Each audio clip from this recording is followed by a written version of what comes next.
Key rice, pepper chicken gravy, அரைச்சு போட்ட chicken 65 masala. இது 3மே இந்த வீடியோல எப்படி பண்றதுன்னு பார்க்கலாமா? இது எல்லாத்தையும் செய்யறதுக்கு எனக்கு 1 ஹவர் தாங்க ஆச்சு. பேரலலா நம்ம பண்ணிட்டு இருந்தோம்னா, இதெல்லாம் சூப்பரா செஞ்சு முடிச்சிடலாம். பெப்பர் சிக்கன் கிரேவிக்கு 2 ஸ்பூன் மிளகு, 1 ஸ்பூன் சோம்பு, 1 ஸ்பூன் சீரகம், 1 காஞ்ச மிளகா, கொஞ்சம் கருவேப்பிலை, 2 துண்டு பட்டை, 2 ஏலக்காய், 4 கிராம்பு. இதெல்லாம் கொஞ்சம் ட்ரை ரோஸ்ட் பண்ணி மிக்ஸியில மாத்தி, இது கூடவே 1 பச்சை மிளகா, 1 வெங்காயம், 1 தக்காளி இதெல்லாம் சேர்த்து நல்லா ஃபைனா தண்ணி ஊத்தி அரைச்சு வச்சுக்கோங்க.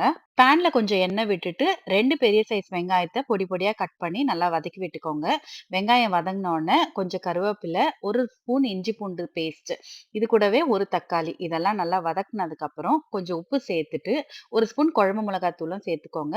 சிக்கன் இதோடயே ஆட் பண்ணிட்டு, ஒரு பெரட்டி விட்டுட்டு, மூடி போட்டு வேக வச்சுருங்க. 5 மினிட்ஸ் கழிச்சு பேன ஓப்பன் பண்ணி, இந்த அரைச்ச மசாலாவ ஆட் பண்ணி, ஒரு 10 மினிட்ஸ் சிம்ல வச்சு குக் பண்ணுங்க. சூப்பரா ரெடி ஆயிடும். சிக்கன் 65க்கு 10 பீஸ் சின்ன வெங்காயம், 4 துண்டு இஞ்சி, 4 பல்லு பூண்டு, 3 காஞ்ச மிளகா, கொஞ்சமா கருவேப்பிலை, கொஞ்சம் கொத்தமல்லி இதெல்லாம் கொஞ்சமா தண்ணி விட்டு அரைச்சு வச்சுக்கோங்க. சிக்கன் பீஸோட இந்த மசாலாவ சேர்த்துட்டு, கொஞ்சமா உப்பு, காஷ்மீரி சில்லி பவுடர் 2 ஸ்பூன், கொஞ்சமா லெமன் போட்டு பிழிஞ்சுக்கோங்க.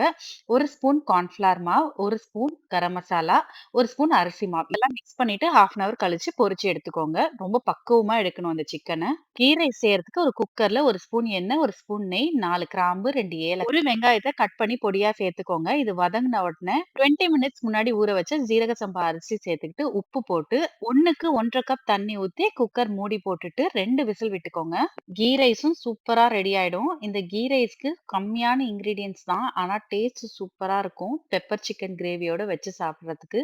சண்டேக்கு இத விட வேற என்ன வேணும்? நீங்களும் இந்த ரெசிபிலாம் ட்ரை பண்ணி பார்த்துட்டு எப்படி இருக்குன்னு கமெண்ட்ல ஷேர் பண்ணுங்க. உங்களுக்கு இந்த வீடியோ பிடிச்சிருந்ததுன்னா மறக்காம நம்ம சேனலுக்கு சப்ஸ்கிரைப் பண்ணுங்க. மாம்பழத்தோட லஞ்ச் சூப்பரா முடிச்சாச்சு.